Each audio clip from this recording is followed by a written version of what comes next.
All right, guys, Huawei P10. This is going to be an honest look, a fanboy-free review of the brand new phone from the guys at Huawei. This is the upgrade to the P9, the P10 with the Leica badge here. Stand by for a fanboy-free look at this brand new phone from the guys at Huawei.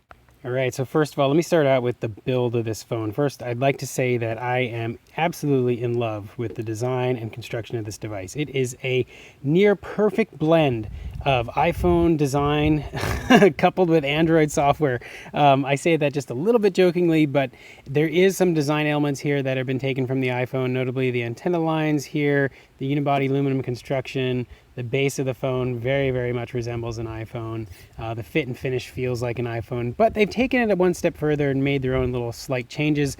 Obviously, the camera inlay is different. There's no bulge, which I think is great. The back has this like sort of scratchy metallic finish to it. It's like those little things. Remember when you were a kid, you would turn them left and right and like the cartoon behind would change and you could do that and it would make that noise.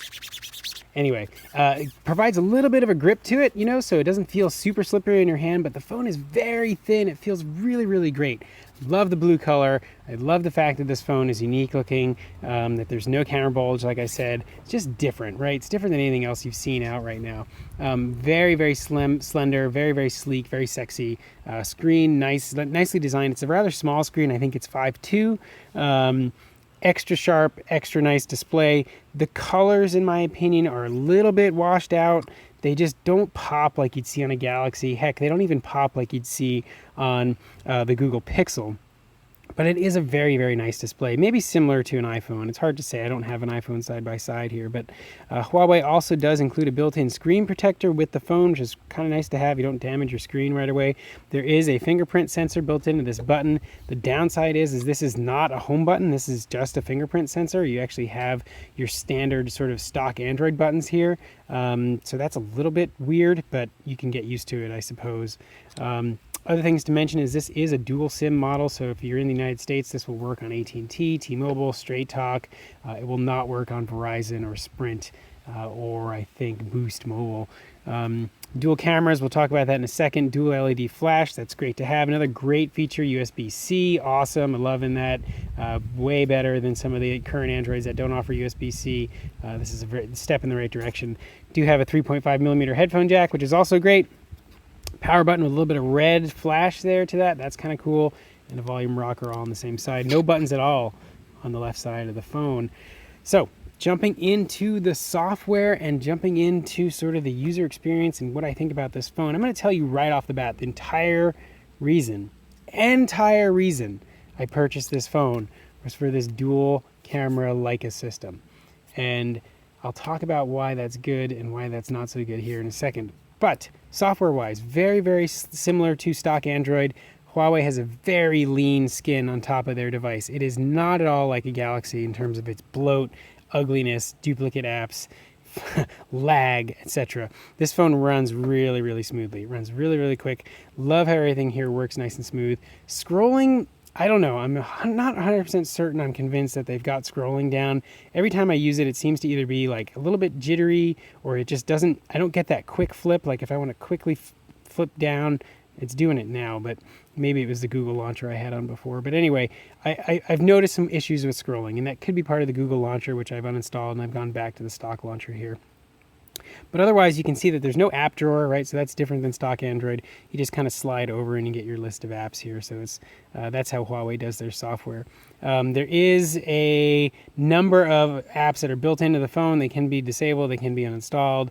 But again, very, very clean, similar look to stock Android. We'll get into the camera next, which is, again, the reason why I bought the phone.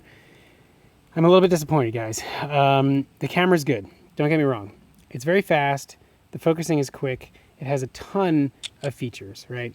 I just took a little shot of that nail hole in this piece of wood, so we're going to zoom in on that. You can see it's sharp, right? You can see that the quality is good, but I have to say that it's not it's not as good as my Pixel. And maybe that's a bit of pixel peeping, if you're familiar with that term, if you've used an SLR in the past, or if you've used a digital camera that's higher quality than others. I'll give you an example here. We'll go to the details here just so I can see which phone Well, see, I took two side-by-side shots here, right? And you can tell, if I show you here, okay, so that's the Huawei, right? And this is the Pixel. And I'll tell you why, okay? Look at the tree. See how out of focus the tree is here? That's called bokeh, that's black background blur. Higher quality background blur in the Pixel compared to the Huawei P10. That's number one. Number two is just the subtle details in the leaf. It lacks sharpness and lacks detail in some of these photos. And I'll give you a great example when I go to this guy here. So this one, oops, I keep hitting the wrong button. This one is the Pixel, okay? We're gonna zoom in here. All right, we're gonna let that get clear. And then we're gonna look here at the Huawei version, okay? Can you see the difference? Very, very muddy, very, very sort of watercolory quality there. And that's the biggest difference here with this phone. Even though the quality of the photos are good, it's not excellent. And I demand excellence with my cell phones. And so I'm only going to carry the phone that offers me the best camera quality, the best software, the best user experience. And for me right now, in May of 2017, that's an iPhone 7 and a Google Pixel. You know, I prefer to use Android over Apple. I keep the Apple around because I like using iOS in certain circumstances. But my go-to phone is the Google Pixel, and unfortunately, the P10 cannot hold up in terms of its camera. And it's sort of annoying because this does have a Leica badge on it, and if you're familiar with Leica and the quality of the products they put out, this doesn't live up to the Leica name, and so that's a bit disappointing. But other good things about the phone. The sound quality is really great. The USB-C is really great. The 3.5 millimeter jack is really great. Again, the build, the fit finish quality of the phone is really great. Battery life is very, very excellent. The dual SIM capacity, fantastic. So you're offered a lot here with this phone. Don't get me wrong. It's a very, very good product. I think I paid about $499 unlocked in the US. It's a very nice device. But if you're looking for the best of the best, I suggest you look elsewhere. So I hope you guys enjoyed this quick little honest review of the Huawei P10. Don't forget to check out everything else I have on YouTube. Rate, comment, and subscribe. Thanks, guys.